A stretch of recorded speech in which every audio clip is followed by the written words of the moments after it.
आइए दोस्तों जानते हैं झारखंड के मुख्य और सिलेक्टेड खबरों को मात्र 10 मिनट में। लेकिन उससे पहले हमारे चैनल को सब्सक्राइब नहीं किए हैं तो सब्सक्राइब कर ले। देवघर में पंचशूलों की विशेष पूजा, शिखरों पर पुनः स्थापना, बाबा बैद्यनाथ और मां पार्वती का हुआ गठबंधन। कल विशेष पूजा के बाद खुलेगा मंदिर का पट। दरअसल महाशिवरात्रि रविवार को मनाई जाएगी। इससे पूर्व शनिवार को देवघर स्थित बाबा बैद्यनाथ मंदिर में परंपरानुसार पंचशूलों की विशेष पूजा अर्चना की गई। इसके बाद मंदिर के शिखरों पर पंचशूलों की पुनः स्थापना के साथ ही बाबा बैद्यनाथ और मैया पार्वती का पारंपरिक गठबंधन भी संपन्न हुआ। बैद्यनाथ मंदिर के प्रधान पुजारी सह सरदार पंडा गुलाबानंद ओझा ने षोडशोपचार विधि से मधोचार के साथ पंचशूलों का विधिवत शुद्धिकरण एवं पूजन कराया। यह पूजा बाबा बैद्यनाथ, मैया पार्वती सहित मंदिर प्रांगण के अन्य देवालयों के शिखरों से उतारे गए वही पंचशूलों के लिए की गई। वहीं पूजन के बाद सभी 22 मंदिरों के शिखरों पर पंचशूलों को वैदिक रीति रिवाज के अनुसार पुनः स्थापित किया गया। इसके बाद बाबा बैद्यनाथ और मैया पार्वती मंदिर के बीच पारंपरिक गठबंधन की रस्म अदा की गई, जिसे इस धाम की अत्यंत प्राचीन और विशेष परंपरा माना जाता है। और अगली खबर मौसम से है। सुबह कोहरे की चादर, दिन में खिलेगी धूप। झारखंड में 2 डिग्री तक गिरेगा तापमान। 19 तक मौसम शुष्क। 26 से 28 डिग्री सेल्सियस रहेगा रांची का पारा। दरअसल झारखंड में मौसम का मिजाज फिलहाल साफ और शुष्क रहने वाला है, लेकिन सुबह के समय कोहरे की मौजूदगी लोगों को ठंड का एहसास कराएगी। मौसम विभाग के ताजा पूर्वानुमान के अनुसार 13 फरवरी से राज्य के विभिन्न हिस्सों में सुबह हल्का से मध्यम कोहरा रहेगा, जबकि दिन चढ़ने के साथ आसमान मुख्यतः साफ हो जाएगा। वहीं अगले 2 दिनों के दौरान न्यूनतम तापमान में 2 डिग्री सेल्सियस तक गिरावट की संभावना जताई गई है। इसके बाद अगले 3 दिनों तक तापमान में किसी बड़े बदलाव के संकेत नहीं है, यानी रात की ठंड हल्की बढ़ेगी जबकि दिन में धूप राहत देगी। मौसम विभाग ने 13 से 19 फरवरी तक राज्य के किसी भी हिस्से के लिए कोई चेतावनी जारी नहीं की है। मध्य झारखंड, दक्षिणी झारखंड, उत्तर पश्चिमी और उत्तर पूर्वी जिलों में मौसम सामान्य और शुष्क बना रहेगा। विभाग ने स्पष्ट किया है कि इस अवधि में कहीं भी बारिश या तेज हवा जैसी स्थिति की संभावना नहीं है। राष्ट्रपति के स्वागत में थमेगा शहर। जमशेदपुर के सोनारी से कदमा तक मरीन ड्राइव रहेगा बंद। टोल ब्रिज व डोबो पुल पर भी ब्रेक। दरअसल 26 फरवरी को राष्ट्रपति द्रौपदी मुर्मू के शहर आगमन को लेकर जिला प्रशासन ने अपनी पूरी ताकत झोंक दी है। सुरक्षा के ऐसे कड़े इंतजाम किए जा रहे हैं, राष्ट्रपति के शहर पहुंचने से 1 घंटे पहले और उनके उड़ान भरने के 15 मिनट बाद तक सोनारी से कदमा टोल ब्रिज तक मरीन ड्राइव पर वाहनों का परिचालन पूरी तरह बंद रहेगा। आगमन से 1 घंटा पहले कदमा टोल ब्रिज और सोनारी दोमुहानी पुल डोबो पर भी वाहनों की आवाजाही रोक दी जाएगी। वैकल्पिक मार्ग के रूप में सोनारी एयरपोर्ट, कागल नगर, दोमुहानी रूट भी चिन्हित किया गया है। वहीं शिक्षा, सामाजिक कार्यों और सांस्कृतिक संरक्षण के क्षेत्र में सक्रिय ओठिया समाज अब नई पहल करने जा रहा है। जमशेदपुर के मरीन ड्राइव के पास 2.8 एकड़ भूमि पर 100 करोड़ की लागत से श्री जगन्नाथ स्पिरिचुअल सेंटर का निर्माण किया जाएगा। मंदिर का भूमि पूजन 26 फरवरी को राष्ट्रपति द्रौपदी मुर्मू करेंगी। पलामू में 18,880 लीटर स्प्रिट बरामद। नकली शराब बनाने की योजना, 2 तस्कर गिरफ्तार। बरामद स्प्रिट की कीमत 13 लाख से अधिक। दरअसल पलामू जिले में उत्पाद विभाग ने भारी मात्रा में स्प्रिट बरामद किया है। नकली शराब बनाने के लिए इस स्प्रिट की तस्करी की जा रही थी। पिपरा थाना क्षेत्र के भितिया गांव में हुई इस कार्रवाई में 18,880 लीटर स्प्रिट जब्त किया गया। इस संबंध में 2 तस्करों लव कुमार चंद्रवंशी और प्रमोद कुमार को गिरफ्तार किया गया है। उत्पाद अधीक्षक सुजीत कुमार ने बताया कि जब्त स्प्रिट लव कुमार चंद्रवंशी के भय भी 27 बरामद हुआ। बाजार में 1 लीटर स्प्रिट की कीमत 70 रुपए है, जिसके अनुसार बरामद स्प्रिट का कुल बाजार मूल्य 13,21,600 रुपए आंका गया है। वहीं अधीक्षक सुजीत कुमार ने शनिवार को जानकारी दी कि यह छापेमारी शुक्रवार देर रात की गई थी।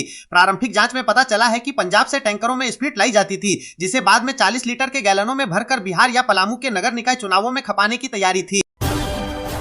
पश्चिमी सिंहभूम में हाथियों का आतंक जारी। दंतैल हाथी ने रात में 3 घर तोड़े। ग्रामीणों ने शोर मचाकर हाथी को खदेड़ा। दरअसल पश्चिमी सिंहभूम जिले के मझगांव, झींकपानी और टोंटो प्रखंडों में जंगली हाथियों का खतरा बना हुआ है। पिछले 1 माह में हाथियों के हमलों में 20 लोगों की मौत हो चुकी है, जबकि सैकड़ों मकान क्षतिग्रस्त हुए हैं। इससे कई परिवार बेघर हो गए हैं और ग्रामीण रात भर जागकर पहरेदारी करने को मजबूर हैं। मंगलवार देर रात झुंड से भटका एक दंतैल हाथी सोनापोस्ट पंचायत के बड़ा बेलम गाँव में घुस गया। हाथी ने भानुमती चातार के घर की खिड़की तोड़ दी और घर में रखा लगभग 1 क्विंटल धान और 25 किलो बिरई खा लिया। ग्रामीणों ने शोर मचाकर हाथी को वहां से खदेड़ा, लेकिन वह जंगल लौटने के बजाय घोड़ाबंदा गांव के बाईबी टोला की ओर चला गया। वही बाईबी टोला पहुंचकर हाथी ने 3 घरों को क्षतिग्रस्त कर दिया। बसंती तिरिया के घर से करीब 3 क्विंटल धान खाया और घर का सामान अस्त व्यस्त कर दिया। इसके अतिरिक्त मोरा केराई और दामयंती केराई के घरों से भी 4 से 5 क्विंटल धान और चावल नष्ट हो गया। हालांकि ग्रामीणों ने हाथी के आने की सूचना समय रहते दे दी थी, जिससे प्रभावित परिवार सुरक्षित स्थानों पर चले गए। इस कारण कोई जनहानि नहीं हुई।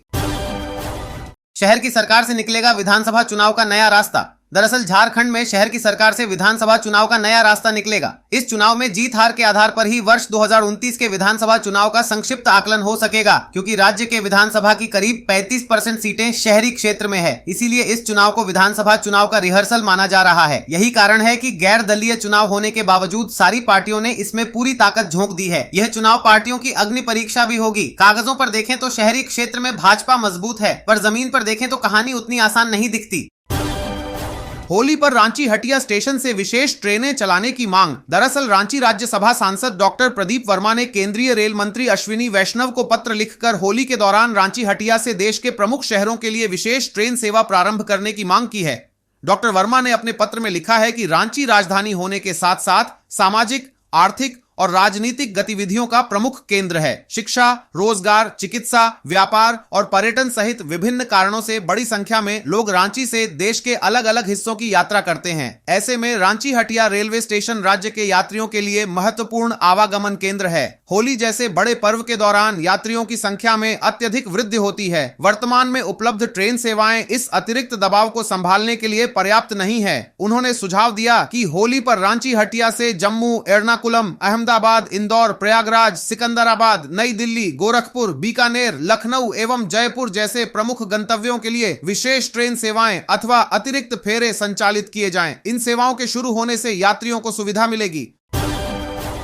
निगम चुनाव की तैयारी। 22 फरवरी को डिस्पैच सेंटर से रवाना होंगी पोलिंग पार्टियां। दरअसल आयुक्त ने डिस्पैच के दिन भीड़ भाड़ से बचने के लिए समयबद्ध और चरणबद्ध व्यवस्था सुनिश्चित करने को कहा। साथ ही प्रत्येक पोलिंग पार्टी को उनके निर्धारित वाहन और रूट की स्पष्ट जानकारी उपलब्ध कराने का निर्देश दिया। रांची नगर निगम और बुंडू नगर पंचायत में 23 फरवरी को होने वाले मतदान को लेकर जिला प्रशासन ने तैयारियों को अंतिम रूप देना शुरू कर दिया है। 22 फरवरी को मोरहाबादी स्थित डिस्पैच सेंटर से विभिन्न मतदान केंद्रों के लिए पोलिंग पार्टियां रवाना होंगी। इसकी तैयारियों का जायजा लेने के लिए उप विकास आयुक्त सौरभ कुमार भुवानिया ने डिस्पैच सेंटर का निरीक्षण किया। निरीक्षण के दौरान उन्होंने पोलिंग पार्टियों के प्रेषण के लिए की जा रही व्यवस्थाओं की समीक्षा की और उप निर्वाचन पदाधिकारी सह पंचायती राज पदाधिकारी को राज्य निर्वाचन आयोग के दिशा निर्देशों के अनुरूप सभी तैयारियां समयबद्ध और त्रुटिरहित सुनिश्चित करने का निर्देश दिया। आयुक्त ने डिस्पैच के दिन भीड़भाड़ से बचने के लिए समयबद्ध और चरणबद्ध व्यवस्था सुनिश्चित करने को कहा। साथ ही प्रत्येक पोलिंग पार्टी को उनके निर्धारित वाहन और रूट की स्पष्ट जानकारी उपलब्ध कराने का निर्देश दिया।